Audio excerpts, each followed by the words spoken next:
दोस्तों, जो फूल के मैंने आप लोग से कहा, उस फूल में जो गुम्मा के फूल से शुरू होता है, नित्य पूजा प्रकाशन में जो बताया गया है, इसमें गुम्मा के फूल से फल का गणना किया गया है कि कितने फल प्राप्त होता है। जैसे एक गुम्मा का फूल चढ़ाने से 1000 गुना फल प्राप्त होता है। और ये जिसका गुम्मा हम कहते हैं, उसका भिंगराज भी नाम है। संस्कृत नाम भिंगराज है और हिंदी नाम गुम्मा है। आपको क्षेत्रीय भाषा में उसको क्या कहता होगा, उस पर आप ध्यान देंगे, लेकिन संस्कृत नाम हर जगह भिंगराज के ही नाम से जाना जाता है। उससे 1000 गुना बढ़कर खैर है, खैर के पुष्प हैं। खैर के पुष्प से भी बढ़कर समी का पुष्प है। समी का पुष्प से भी बढ़कर आपको मौलश्री है। मौलश्री के पुष्प से भी बढ़कर आपको कनेर का पुष्प है, जो हजारों कनेर फूलों से बढ़कर एक सफेद कनेर का फूल, सफेद कनेर का फूल मिल जाए तो उसको 1000 फूल से भी बढ़कर एक सफेद कनेर का फूल मिल जाए, चढ़ा रहे हैं देवताओं पर, तो आपको 1000 गुना का 1000 फूल चढ़ाने का फल प्राप्त होगा।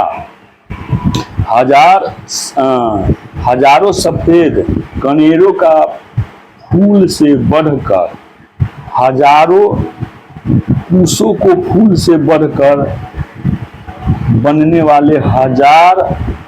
वाले फूलों का एक चंपा का फूल आता है। चंपा का फूल से भी बढ़कर अशोक का फूल अशोक का पुष्प में आता है, जिसको आप चढ़ाने से हजारों फूल के बराबर फल प्राप्ति होता है। गोजटाओं का फूलों से बढ़कर एक मालती का फूल होता है, जिसको त्रिसंधी फगुनिया भी कहता है। इस तरीका से कुछ फूलों का मैं आप लोगों को नजदीक में वर्णन किया, जिस फूल को चढ़ाने से कितने फल का प्राप्ति आप लोग को पूजा में होगा। इसलिए ये फूल सब पर आप लोग ध्यान देंगे। जो पूजा के समय आप पूजा करते हो और नित्य पूजा करते हो, तो इस पुष्प सब पर ध्यान देंगे कि अगर कनेर का पुष्प आप चढ़ा रहे हैं तो कौन सा कनेर का पुष्प अच्छा माना गया, फलदायी माना गया है। जैसे आपका एक लाल कनेर का भी पुष्प आता है, जो कि आपको बहुत फलदायी होता है। विष्णु भगवान पर भी चढ़ाने से बहुत फलदायी होता है और शिव जी पर भी चढ़ाने से उस पुष्प से आपको बहुत फल प्राप्त होगा। इसलिए दोस्तों, पूजा के हिसाब से मैं बहुत कुछ आप लोग को समक्ष रखूंगा, जिससे कि आप लोग, क्योंकि मैं इसी सब का तलाश में लगा रहता हूँ कि कौन सा पुष्प, कौन सा जड़, कौन सा पौधा कैसा है और उसमें किस तरीका से उनका प्रमाण है, किस तरीका से उनका जो इस्तेमाल हम लोग करेंगे, जिससे कि हम लोग को फल का प्राप्ति हो। इसलिए मेरे चैनल पर आप लोग बने रहेंगे और सब्सक्राइब, लाइक जरूर करेंगे। जय सनातन धर्म।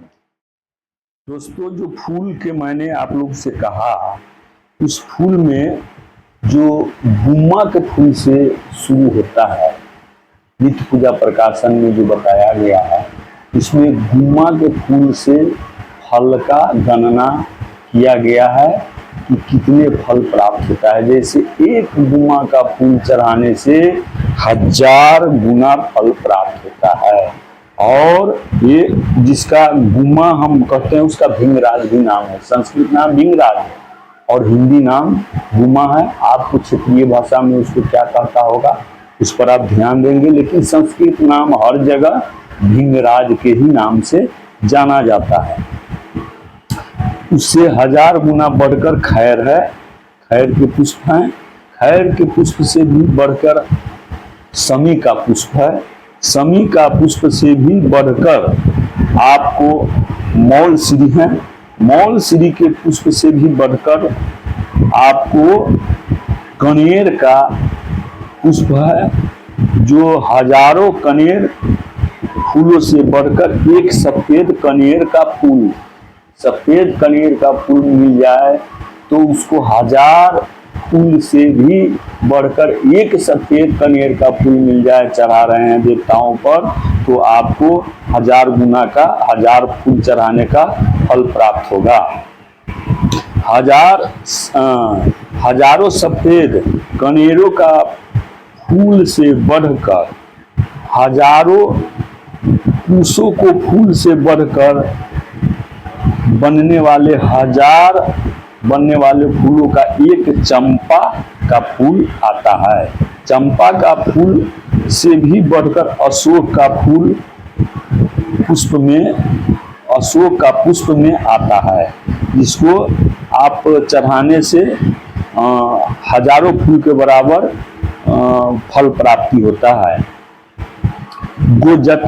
गोजटाओं का फूलों से बढ़कर एक मालती का फूल होता है, जिसको त्रिसंधी फगुनिया भी कहता है। इस तरीका से कुछ फूलों का मैं आप लोगों को नज़दीक में वर्णन किया, जिस फूल को चढ़ाने से कितने फल का प्राप्ति आप लोग को पूजा में होगा। इसलिए ये फूल सब पर आप लोग ध्यान देंगे। जो पूजा के समय आप पूजा करते हो और नित्य पूजा करते हो, तो इस पुष्प सब पर ध्यान देंगे कि अगर कनेर का पुष्प आप चढ़ा रहे हैं तो कौन सा कनेर का पुष्प अच्छा माना गया, फलदायी माना गया है। जैसे आपका एक लाल कनेर का भी पुष्प आता है, जो कि आपको बहुत फलदायी होता है। विष्णु भगवान पर भी चढ़ाने से बहुत फलदायी होता है, और शिव जी पर भी चढ़ाने से इस पुष्प से आपको बहुत फल प्राप्त होगा।